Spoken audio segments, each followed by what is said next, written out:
محبت میں بے وفائی اور پھر جدائی، مجھے تو سمجھ ہی نہ آئی کہ میرے عشق کا طلسم اتنی جلدی بکھر گیا۔ مجھے یاد ہیں وہ لمحے جو میں نے آپ کے سنگ گزارے، میں چاہ کر بھی کبھی آپ سے نفرت نہیں کر پائی ودان، کیونکہ مجھے ہمیشہ سے پتہ تھا کہ آپ کو مجھ پر اعتبار ہے ہی نہیں۔ لیکن ودان ایک بار تو گواہی مانگی ہوتی، جو کسی نے کہا آپ نے مان لیا اور دوبارہ پلٹ کر نہ دیکھا۔ میں نے اپنی ساری زندگی آپ کے نام پر گزار دی ودان، یہ سوچ کر کہ آپ نے سامنے نہیں گئی کہ کہیں آپ پھر سے مجھے رسوا نہ کر دے، میری محبت کا تماشا نہ بنائے۔ مگر افسوس ہے مر رہی تھی جب ارسلان اندر داخل ہوا۔ ماما، ارسلان بیٹا آؤ نا، ماما آپ سے کتنی بار کہا ہے مت آنسو بہایا کریں میرا شہزادہ، بس اپنی بے بسی پر ماتم کر رہی ہوں کہ سچی ہو کر بھی بزدلوں کی طرح چھپ کر بیٹھی ہوں۔ بس ماما جان کچھ دن اور، وہ دل میں سوچتا اپنی ماں کو سینے سے لگا چکا تھا۔ شکران، میں نے ساری زندگی تمہاری کہی ہر بات پر آمین کہا ہے، لیکن اللہ کا واسطہ اب میرے بھتیجے کے پیچھے کیوں پڑ گئے ہو؟ مجھے پورا یقین ہے جان عالم پر اٹیک تم نے کروایا ہے۔ مسز، جب تمہارا بھتیجا میرے معاملوں میں ٹانگ اڑائے گا تو اس کا کچھ تو کرنا ہوگا۔ شکران، تمہیں جائیداد چاہیے تھی، وہ مل گئی نا؟ خاک مل گئی؟ وہ غضبناک ہوئے تھے۔ تم چالاک عورت، ساری جائیداد دھوکے سے اپنی بیٹی کے نام کر دی۔ شکران نے بازوؤں سے انہیں دبوچتے ہوئے کہا تھا، ایک ایک روپے کے لیے تمہاری بیٹی سے مانگنا پڑتا ہے تو کیا کرتی بتائیں؟ ہیزل کیا نکاح کی کرتی آپ میں؟ مناسبت سے بہت آپ سمپل بھی اور بہت برباد ہی کر خوبصورت رہے ڈریس تھے۔ پہن کر تیار ہو کر بیٹھی عالم کا انتظار کر رہی تھی۔ دوسری طرف عالم کشمکش کے عالم میں باہر لان میں چکر کاٹ رہا تھا۔ اس کے ساتھ کیا ہو رہا ہے؟ بالآخر اپنے خیالات سے تنگ آ کر اور ہر سوچ کو جھٹکتے ہوئے وہ اپنے روم کی طرف بڑھا، جہاں کوئی آنکھوں میں ڈھیر سارے ارمان سجائے اس کا انتظار کر رہا تھا۔ یہ عالم سائیں ابھی تک آئے کیوں نہیں ہیں؟ کہیں وہ مجھ سے خفا تو نہیں ہو گئے ہیں؟ میں بھی تو کچھ دیکھتی ہی نہیں ہوں اور جو منہ میں آتا ہے بول دیتی ہوں۔ لگتا ہے آج جو میں نے سب کے سامنے ان کے ڈمپل پہ کس کیا، اس وجہ سے وہ مجھ سے خفا ہو گئے ہیں، لیکن جب میں نے کس کی تھی تب تو وہ خوش تھے۔ ہیزل بیڈ پر بیٹھی دنیا جہاں سے بے خبر بڑبڑانے میں مصروف تھی، اس بات سے انجان کہ عالم کب سے اس کے ساتھ بیٹھا اس کی الٹی سیدھی باتیں سن رہا ہے۔ اگر آپ نے خود سے باتیں کر لی ہوں تو میں بھی کچھ بولوں؟ عالم کی آواز پہ ہیزل اچھل کے پیچھے ہوئی تھی۔ ہائے اللہ، آپ نے تو مجھے ڈرا ہی دیا تھا، دیکھیں دل کتنی زور سے دھڑک رہا ہے۔ جی مجھے احساس ہے اور معذرت خواہ ہوں کہ آپ میری وجہ سے ڈر گئیں۔ نہیں سائیں، آپ ایسے نہ کہیں، آپ کے لیے تو میری جان بھی حاضر ہے۔ آپ حکم کریں، آپ کی دیوانی خود کو آپ کے سر سے وار دے گی، ہیزل نے لہجے میں پیار سموئے عالم کی آنکھوں میں دیکھتے ہوئے کہا۔ آپ کی جان لے کر میں خود بے جان رہ جاؤں گا۔ مجھے ابھی آپ کے ساتھ اپنی زندگی کی بہت سی بہاریں دیکھنی ہیں، اپنی جھلی سی دیوانی کے عشق کو معتبر کرنا ہے اور ساتھ میں اپنی پچھلی زندگی کو یاد کرنا ہے۔ عالم سائیں، آج آپ کیسی باتیں کر رہے ہیں؟ مجھے یقین کرنا مشکل ہو رہا ہے کہ یہ آپ بول رہے ہیں۔ اچھا تو پھر آج آپ یقین کر لیں، میرا کہا ہر لفظ سچا ہے۔ آپ ڈھکے چھپے الفاظ میں اپنے پیار کا اظہار کر رہے ہیں سائیں۔ آج کا دن مجھے لگتا ہے مجھ پر خاص عنایات لے کر اترا ہے۔ ایسا ہی سمجھ لیں آپ، اور ایک بات، مجھے اپنی گزری زندگی کی ہر ایک بات یاد کرنی ہے، اور اب میں چاہتا ہوں کہ میں آپ کے ساتھ زندگی کی نئی شروعات کروں۔ آپ میرا ساتھ دیں گی نا؟ اپنائیں گی مجھے ہیزل؟ ہیزل بہتی آنکھوں سے عالم کو کہے ہر لفظ کو سن رہی تھی اور عالم کے سینے سے لگ کر اس کو اپنی رضامندی دے گئی۔ اب جب ہم زندگی کی نئی شروعات کر رہے ہیں تو میں نہیں چاہتا کہ میری بدیسی چوزی ایسے آنسوں کی نہریں بہائے۔ عالم سائیں، اب مجھے واقعی یقین ہو گیا ہے کہ آپ کو سب کچھ جلدی آ جائے گا۔ ہیزل نے غصے سے دانت پیستے عالم کو گھورتے ہوئے بات مکمل کی تھی۔ ہیزل کی بات کو سمجھ کر اور اس کے معصومانہ غصے کو دیکھ عالم کو اس پہ بے ساختہ پیار آیا۔ وہ ہیزل کی پیشانی پہ اپنی ملکیت کی خوشی میں بوسہ دیتا مسرور سا ہوا۔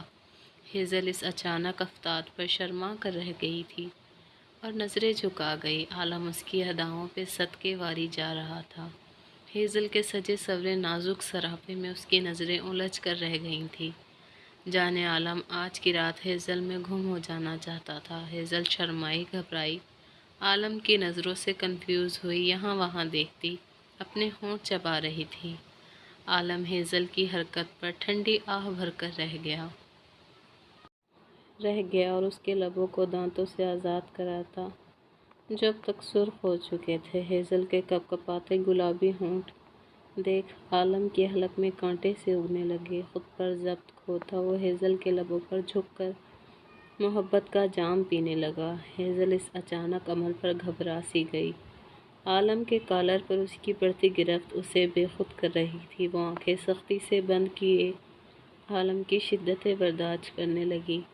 ہیزل کے مزاحمت کرتے ہاتھ عالم کو ذرا نہ بھائے۔ اس نے دونوں ہاتھ کمر کے پیچھے کیے، اسے سانس لینے کی مہلت دیے۔ وہ دوبارہ ہیزل کی سانسوں کو اپنی سانسوں میں الجھا چکا تھا۔ جب اسے لگا کہ وہ سانس نہیں لے پائے گی تب ہیزل کو آزادی بخشتا وہ اسے اپنے سینے سے لگائے اس کی پیٹھ سہلانے لگا۔ ہیزل گہری سانسیں بھرتی اپنی سانسوں کا تسلسل بحال کر رہی تھی۔ چہرہ شرم سے لہو چھلکانے لگا تھا۔ ابھی تو پوری رات باقی ہے میری جان، اور آپ کی ابھی سے حالت خراب ہو رہی ہے۔ عالم بولتے ہوئے اس کی گردن پر جھک گیا تھا، چھوٹی چھوٹی گستاخیاں کرنے لگا۔ ہیزل شرم سے خود میں سمٹ رہی تھی۔ سائیں دروازہ کھلا ہوا ہے، کوئی آ نہ جائے، میں بند کر کے آتی ہوں۔ ہیزل کے اس بہانے پر عالم نے گھور کر ہیزل کو دیکھا اور اس سے دور ہو کر اٹھتا دروازے کی سمت چل دیا۔ ہیزل کو لگا کہ عالم کو اس کی بات پسند نہیں آئی اور وہ دوبارہ سے خفا ہو کر جا رہا ہے۔ یہ سوچ آتے ہی وہ بھاگ کر عالم کے پیچھے آئی اور اس کے گرد اپنے بازوؤں کا حصار باندھ گئی۔ سائیں آپ خفا ہو گئے ہیں کیا؟ میرا مطلب یہ نہیں تھا، میں تو بس… روتے ہوئے ہیزل سے بات بھی پوری نہ کی گئی۔ کچھ نہیں ہوا میری جان، اور کہیں نہیں جا رہا، میں ادھر ہی ہوں آپ کے پاس۔ آج تو ہمارے ملن کی رات ہے، آج میں آپ کی روح کے اندر تک اتر جانے کا ارادہ رکھتا ہوں۔ تو پھر آپ کیوں جا رہے تھے مجھے چھوڑ کر؟ ہیزل نے منہ بنا کے پوچھا تھا۔ وہ تو میں دروازہ لاک کرنے آیا تھا، خود ہی تو آپ نے کہا کہ دروازہ کھلا ہے، عالم نے مسکراتے ہوئے بتایا، اور ساتھ ہی ہیزل کو اپنی باہوں میں بھرتا بیڈ کی طرف قدم بڑھا چکا تھا۔ عالم لائٹ آف کرتا، ہیزل کے لبوں پر محبت بھرے لمس چھوڑتا اسے دیکھنے لگا۔ سائیں میں نے زندگی میں بہت سے دکھ برداشت کیے ہیں، اب میں آپ سے دوری برداشت نہیں کر سکتی۔ دوری تو میں خود بھی اب رہنے نہیں دوں گا، اب ہم اپنے رشتے کی نئی شروعات کریں گے، عالم کے لہجے میں مان بول رہا تھا۔ باتیں کرتے وہ دونوں ایک دوسرے میں گم ہونے لگے۔ کمرے میں اب بس محبت بھری سرگوشیاں گونج رہی تھیں۔ آج عالم اور ہیزل نے اپنے عشق کو پا لیا تھا اور دونوں کا عشق معتبر ٹھہرا تھا۔ چاند بھی اس خوبصورت ملن پہ شرما کر بادلوں کی اوٹ میں چھپ گیا تھا۔ رفتہ رفتہ گزرتی رات ان کے پیار میں اضافہ ہوا تھا۔ عالم کی محبت بھری سرگوشیوں اور جسارتوں کو خود پہ برداشت کرتے ہیزل خود کو معتبر سمجھ رہی تھی، اور عالم بھی اپنے عشق اپنی جھلی کے ساتھ بہت پرسکون تھا۔ راکنگ چیئر پر جھولتا وہ کسی کی یادوں میں کھویا ہوا تھا۔ اسے یاد تھا ہنی مون کے وہ حسین لمحات۔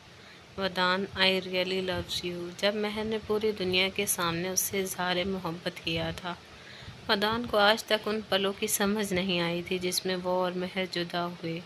ان کے رشتے کو بکھرنے میں صرف کچھ لمحے لگے تھے، انہوں نے تو صدیاں ساتھ جینی تھی، اب ایک دوسرے کے سنگ محبت میں، لیکن وہ دن قیامت تھا۔ ودان چاہ کر بھی اس دن کے بارے میں سوچنا نہیں چاہتا تھا جس میں اس نے اپنے جان سے پیارے 3 لوگ کھوئے تھے، جس کا خسارہ کبھی بھی ادا نہیں ہو سکتا تھا۔ ہے ودان کا بھولا پن، اس دن وہ اپنے جان سے پیارے 6 لوگ کھو چکا تھا۔ جی 6 لوگ، مہر کے ساتھ اپنے 2 بچے بھی۔ 2 بچوں کا باپ ہوتے ہوئے بھی وہ… ودان کی آنکھیں آنسوؤں سے بھر گئی تھی۔ تبھی ماہین اندر آئی۔ ودان آپ پھر سے اداس ہو رہے ہیں؟ میں نے آپ سے کتنی مرتبہ کہا ہے کہ مہر کو ڈھونڈ لیں۔ ماہین، ڈھونڈا تو انہیں جاتا ہے جو گم ہو، لیکن جو چھپ جائیں انہیں کیسے ڈھونڈیں؟ تبھی گلے لالا اندر آئی تھی۔ بابا، اماں سائیں کہہ رہی ہیں کہ انہیں ڈاکٹر کے پاس جانا ہے۔ اوکے بیٹا، آپ چلیں، میں آتا ہوں۔